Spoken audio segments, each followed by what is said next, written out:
Hello, everybody, and welcome to this session at Digital Virtualocity. Hopefully, you're having a great day. You're getting a ton of takeaways from the sessions, and you are going through and being able to take some tips, some tricks, and some good customer stories back to your office after we finish up today. I am so honored to be able to hang out and spend some time with Amy Brink. Amy, thank you so much for spending your time here and going through and talking to us a little bit about CVS's journey with Tealium. Yeah, great. Jacob, I'm happy to be here. Well, we're happy to have you.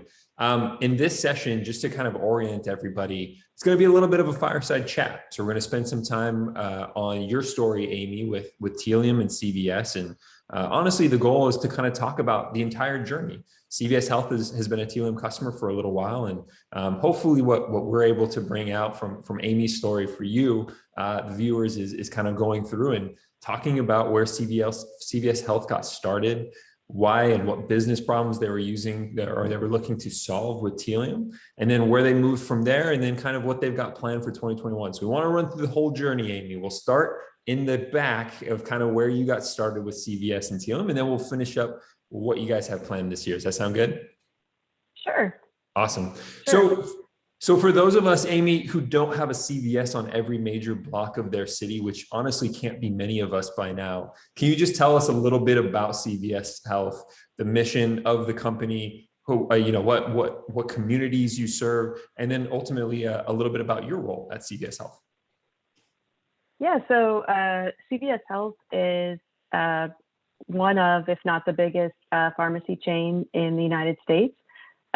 We have both digital and storefront access to our pharmacy and stores, as well as Minute Clinic, Caremark, and CVS specialty pharmacies. We also have insurance businesses as well. You're spread out across many different industries there, Amy. You guys do a little bit of everything, it sounds like. Well, it's a lot of different lines of business, but it really is all healthcare. We consider ourselves the front door to health, and so we're building the business around that. Awesome. And can you tell me a little bit about your role at CVS Health? Sure. So I manage the use of the Tealium IQ product on the CVS Health web properties, and so that includes making the initial configuration of tools, having my team make updates, and also managing the different vendors that we're using on the site, working with those different product owners and teams. Awesome. Let's talk a little bit about the philosophy behind customer data at CVS Health before we get into the kind of step-by-step where you guys started and where you're headed. Why is customer data important for CVS Health, and ultimately your ability to use that to drive customer experience? Right. So the customer data is very important. It's something that we think about a lot and take very seriously. We're not here to capture everything we can. We're here to capture just what's useful. And we're very cognizant of privacy concerns and making sure that we're, really capturing just the essential elements to monitor an experience and to be able to effectively determine if something is effective or not. Is it reaching its desired KPI or KPIs? Yep. And what are, I guess I will get to this a little bit further on, but do you have any sort of examples of some of the KPIs that are important to CVS? What do you guys measure as important around your customer data? Oh, sure. Well, I think, and especially during COVID, our number one data point was our voice of the customer tools. So users being able to be on the site and share feedback with us about both their digital and in-store experience. So those tools are very key, and we do deploy those through Tealium. Awesome. And is there others outside of those voice of the customer measurements and KPIs? And we'll talk a little bit, I think, Amy, about that project around voice of the customer, especially during the COVID-19 pandemic. Any other things that you guys are looking for when you're saying, hey, we need information, and like you mentioned, only what's needful. Is there anything else outside of voice of the customer that you guys find important? Yeah, I mean, we do take advantage of other tools to be able to track site speed and to be able to, digital analytics, so that we know how users are getting into our web properties, and then which pages they're visiting, and which important flows they're completing while they're there, whether it's completing a pharmacy refill or scheduling an appointment, doing a virtual visit. We want all of that tracked, so that we know, and we can trend it over time and make sure that the experiences are what our customers need to take care of their healthcare. Awesome. So you mentioned, your company's viewing CVS, even though there's different lines of business like insurance and pharmaceutical, you really look at yourself as the front door of health, which I think anytime that I'm feeling a little under the weather, I start to Google Maps my nearest CVS in order to maybe get some medication. But I do, and I found that interesting that you said, hey, we're ultimately in healthcare. What unique challenges do you face in using data to serve such expansive services in the healthcare industry, and kind of be able to really balance some areas where it sounds like you guys might be able to personalize a little bit more, in some areas that are really, focused in on privacy because of the nature of what is going on the website? Yeah, it's a way that we've been able to very effectively utilize Tealium IQ. So, I think a typical Tealium implementation would be one profile for one website, that one-to-one mapping. But we actually break it a little further, so that we have profiles specific to different business functions on the site. And like you're saying, there's things that you can capture on a shop page, what products people are browsing, which emails they clicked through, which of our extra care emails were most effective in driving people onto the site and into the stores. And then there's other sections of the site where we have very tight controls about what we want captured. And so we use Tealium profiles to separate that. It makes it very, very clean and easy to understand for us managing the Tealium instance, and then also for our developers who are putting these different Tealium profiles out on the site pages. All right, here's where we'll break. We'll jump back into it. Amy, thank you so much for running us through that high-level overview of CVS Health, the mission, how you guys think about customer data, some of the things that you value around your customer data in terms of driving experience.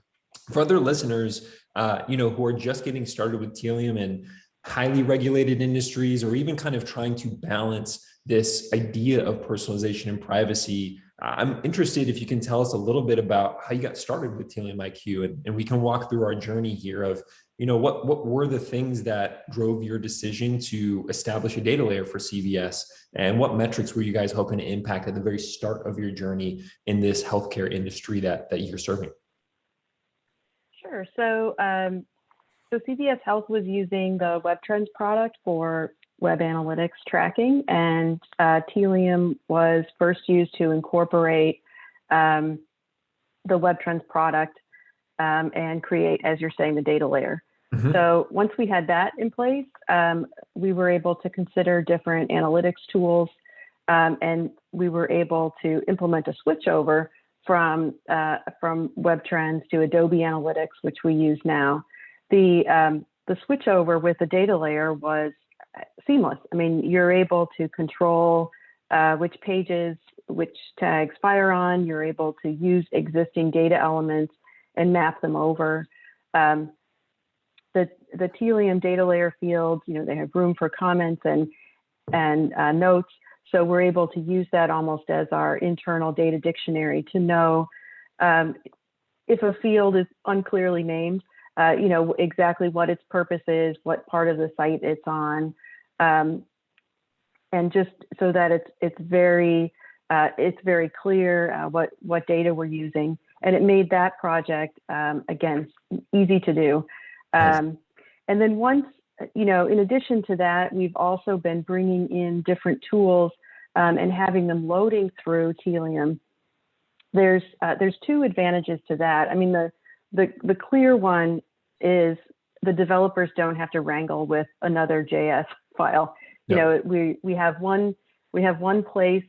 Tealium is able to deploy them without stepping on each other or working correctly. So that becomes an easy implementation and less work for our developers. They're happy to put in Tealium and get rid of these other files. But then we've also found, that it makes that full data layer available to these tools.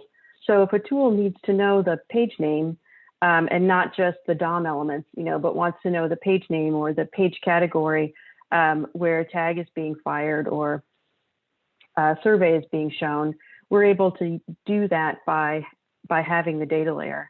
I was talking to our voice of the customer product owner actually just today, and they were saying, well, we don't want the survey to fire on this page anymore. And I'm like, well, that's easy. You just page name.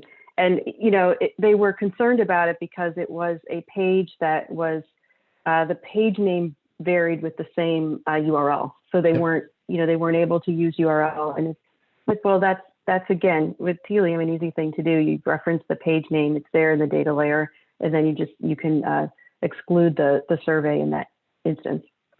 So, going through where you guys got started with Tealium, it sounds like it was operational efficiency metrics, right? We want to move a little faster. We want to have consistent data across these tools, and we want to be able to plug and play some of these vendors and make it way less of a headache when we choose a new vendor to actually get that vendor stood up and get the same data that your other tools are currently taking advantage of and get data flowing into the system.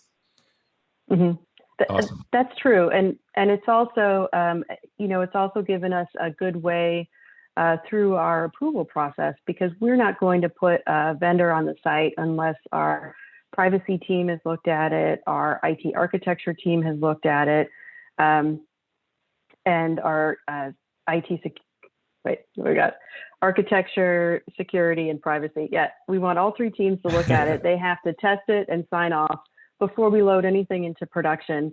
Again, with Tealium, you can, with the toggle, flip of a switch, you can say that a tag is only going to fire in a certain environment. And that allows us the ability to do those testing, make sure that everything is working as expected before we release.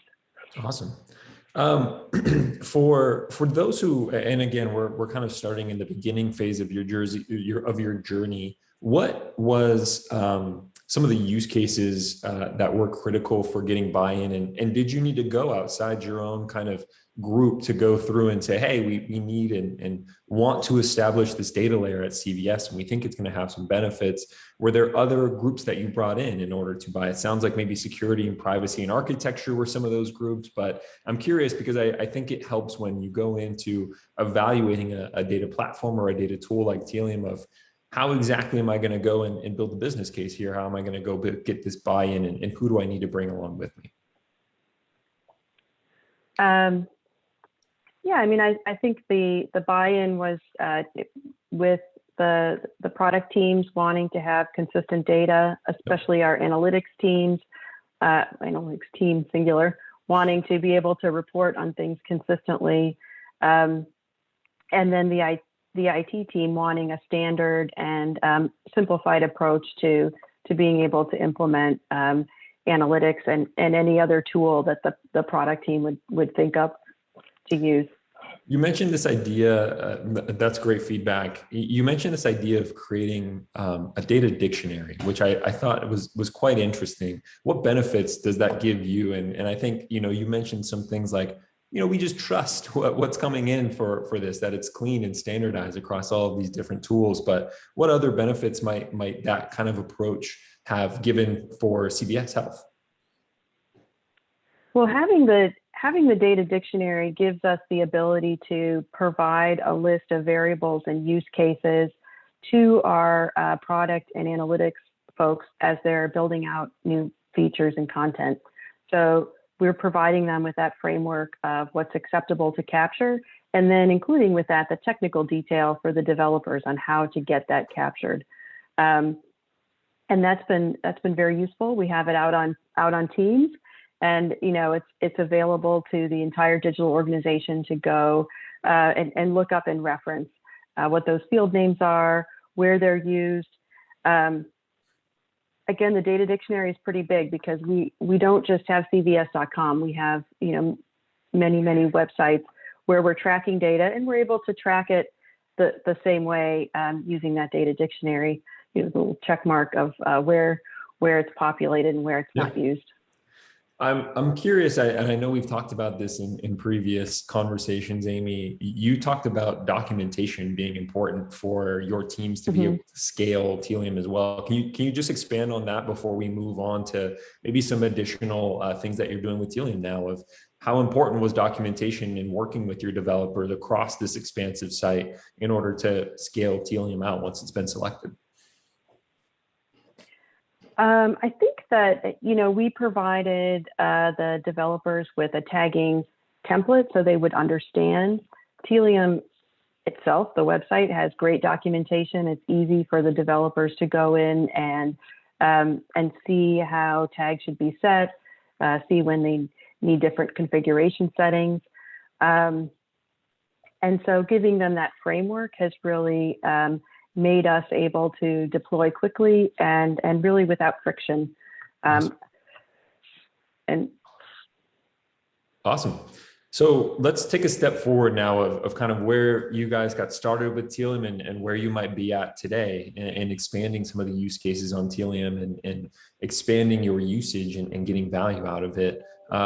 We talk at Tealium a lot with our customers about taking a crawl, walk, run approach to data, of not trying to tackle everything at once, but really getting in your major use cases that is going to build and bring the fastest value to your business. And then moving into, expanding that, the walking use cases of how can I bring more data sources in? Can I, work with more tools? Can I establish more standardization across my site? And then ultimately running into some advanced things. And so I'm interested, after you moved out of that crawl phase of, hey, we want to be a little bit more operationally efficient. We want to be able to move faster. We want to be able to plug and play tools. What was next for CVS Health? What did you guys go and do from there after you felt like that phase had been accomplished?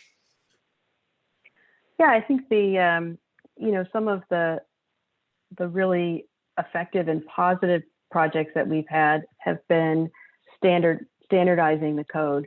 So there are lots of different groups developing content on our sites, and being able to have Tealium as a central repository, and having them remove those, having them remove code. And I'm thinking particularly with our feedback surveys, that they're able to use Tealium to deploy the latest version versus deploying a version. Yep. And then the voice of the customer team realizes that, oh wait, this whole section of the site is using something old. They're able to get the latest questions, the latest CSS, the nice look and feel in one place by using Tealium. And it also, it frees up the developer time a lot. I think it's worth saying, because it gives our product team and our customer success teams who are using these third-party vendor tools a point of contact in Tealium, instead of affecting the timelines of the different developers across the organization. So they're able to come to us. We can discuss things. We can reach out to Tealium support if we're not sure how to implement, and we can get that done in a more efficient and consistent way, and leave our product teams to do their development and improvement of experiences. Awesome. Trust and more time back in the day to innovate. I like that a lot. In retrospect, kind of having gone through where you started and some of the things that you're building upon now with Tealium, was there anything you would have changed? Anything that you would have done differently, especially for those listeners who are just getting started themselves? tips, tricks, stuff that might allow other users to get started faster with Tealium? Yeah, so when we are a big organization, and when we started building out the data layer, there were consultants assigned to different websites. And so that did create some issues, not in the philosophy of data collection, but just in that the minutia of using an underscore or using camel case or mushing the variables all together. That now that we're up and running, and our developers are now working on across different sites, it's not as siloed, that becomes a bit of an issue. We've had to do some cleanup and just going back and understanding and pushing out a more common and standardized data layer. And that was something maybe we thought about, page name is page name, but making sure that it's spelled exactly the same way and set up was something I wish we would have done. Awesome. That's great advice. I wanted to move to, you mentioned at the start of our chat of CVS as the front door to health. And health has been on a lot of people's minds over the last year, especially as we've gone through and fought through the COVID-19 pandemic. I'm curious how CVS's business has changed during the pandemic. Has the importance of customer data come more to the forefront as an in-store customer base was suddenly shifted all over to digital for you guys? We did notice a huge increase in traffic. We were a site that became the most viewed site in America. It seemed like, we were getting so much traffic, customers trying to get information about COVID, trying to purchase health supplies, trying to schedule tests for COVID, trying to schedule now COVID vaccines.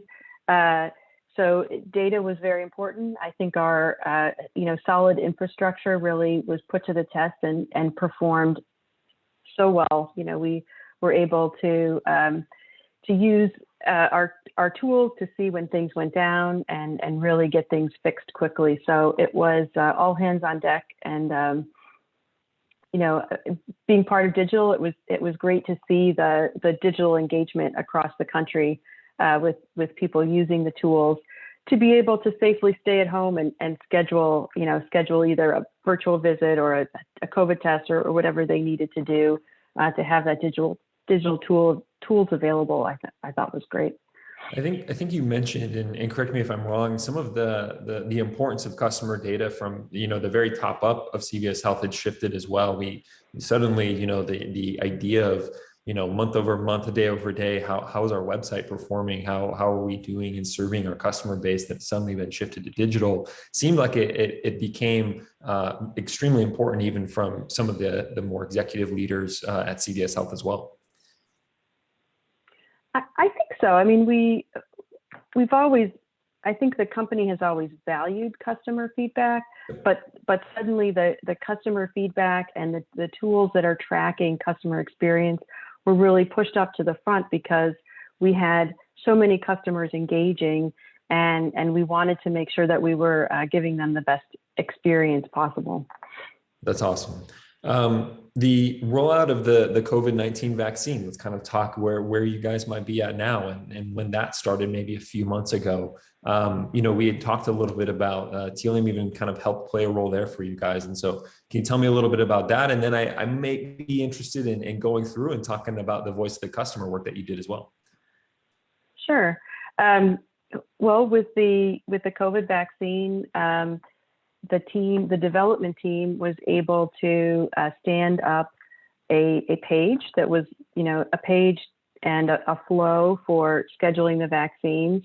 One of the great features that they have on the COVID vaccine page is a map that has been filling in little by little with states that had the vaccine available at CVS locations and giving customers a way to get in through there. And so when that page was being stood up, the developers who were doing that work reached out to me and said, well, we're working on this page. It's going to be out tomorrow because we're going to have vaccines tomorrow. how do we put Tealium on? And what was great was that it was an hour-long meeting, but they had Tealium on and sending data, in our test environment in 10 minutes. The developer, while I was giving the big group explanation of how we use it, he's like, "Oh yeah, I Googled it, it's on." So it was, that kind of easy to use tool, developer friendly tool. It was great to see, and it was at a time where that easy to use and developer friendly was very critical. All right. Well, big shout out to our information architecture team and our documentation team. Amy, I'm curious, and it sounds like you've had quite the year standing up and getting everybody in America almost healthy, keeping them healthy, getting them at the forefront of staying at home and being able to provide those digital experiences. I'm curious if you have some plans for 2021. Maybe it's a vacation that's in the plans for you. It sounds like it might be needed. Maybe it's a couple other use cases. What do you have planned for this year as we wrap up? Yeah, well, I definitely do have some vacation time to use up. Awesome. The biggest plans we have right now are working with our architecture team. They are continuing to identify any third-party vendor data or other opportunities of third-party vendor data that we hadn't considered before to incorporate within the Tealium product. It's a tool that they're looking at to leverage to really save time and be able to give the developers more time to focus on developing new experiences and improving things like page speed and the experiences that we have requested by our customers with all the feedback we've gotten. Awesome. And yeah, you mentioned that customer feedback tool. I'm curious just at the end here if there's additional things or if there's additional pieces of information that you've wanted to go through and think about collecting or understanding as the world has shifted a little bit to kind of maintaining that digital first mindset of, hey, I'm going to start to engage with CVS digitally first, and then I'll go in store and then I'll schedule my appointment. Anything that changed with that voice of the customer project for you this year? We have done a complete audit and confirmation that the voice of the customer code is being run through Tealium. Therefore, it's all the same version, and we're able to keep the font and it's not really font, but the CSS, the appearance of it consistent. It's been completely accessibility reviewed and and updated across the site. So that's been a big improvement. I think that we had some inconsistencies in the past, and so now those have been cleaned up. Awesome. Well, Amy, thank you so much for your time. Thank you so much for you and your whole team on working hard last year to keep all of us healthy and to keep all of us informed. We're so grateful that you guys are Tealium customers, and we got to understand a little bit about your story with Tealium as well. So thank you so much. Yeah, I mean, it was a very challenging year. I would prefer to have been in the office, I think, for some of it. But it was great to be able to have a job where, I was supporting our frontline workers. I'm so proud to be a CVS employee, and it was a busy year, but it was also a very satisfying year professionally that we were able to help. Awesome. Well, my hope is that vacation comes sooner rather than later, that vacation time for you, Amy. And thank you so much. Thank you, everybody, for joining, and we'll see you at the next session.